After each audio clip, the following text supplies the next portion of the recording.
Number 7. Ford Falcon XC Cobra 1978.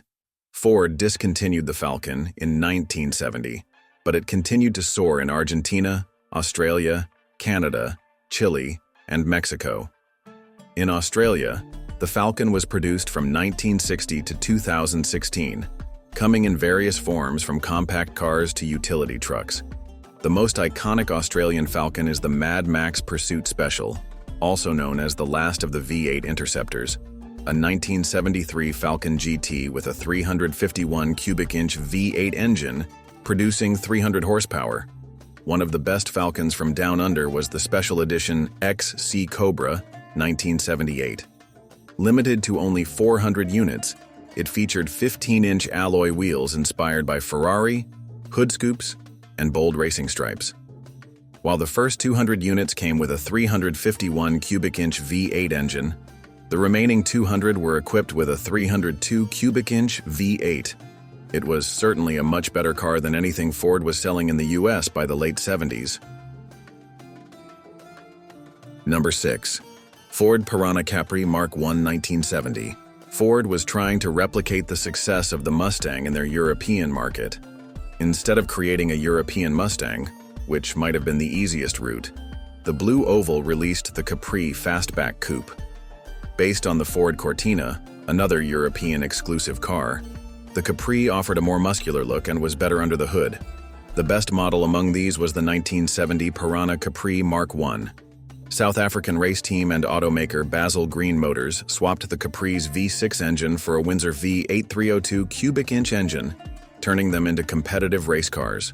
While the Capri was sold in the US under Lincoln Mercury, Americans never got to own something as wicked as the Perana Mark I. Number 5. Chevrolet Opala SS 1978. Chevrolet Opala was a mid-size car produced in South America from 1969 to 1992. It was an affordable and reliable car, popular with families, taxi drivers, and Brazilian federal police. It also had a sportier version and was the fastest car produced in Brazil until the Dodge Dart came along and blew everything away.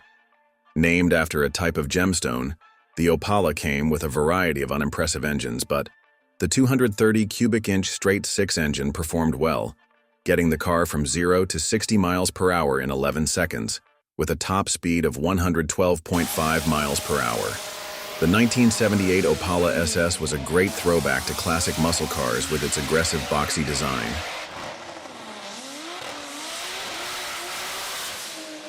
Number 4. Ford Taunus 2300 GT 1974. The Ford Taunus was a family car produced in Germany and sold across Europe from 1939 to 1994. It was an ugly little car that no American would have wanted. Its only notable fame comes from being the car that Jaws chased the Lotus Esprit of James Bond through the streets of Sardinia in The Spy Who Loved Me. This is funny because the Taunus models came with 4-cylinder engines that produced 2-digit horsepower. However, Argentina had a pretty cool version of the Taunus with the 2300 GT Fastback Coupe. Produced from 1970 to 1982, this version offered a V6 engine with 140 cubic inches, making it slightly faster. It also looked much cooler, especially the 1974 model, which resembled a true classic pony car. Had they given this car a V8 engine, it could have been one of the top cars that Americans never had. Number 3.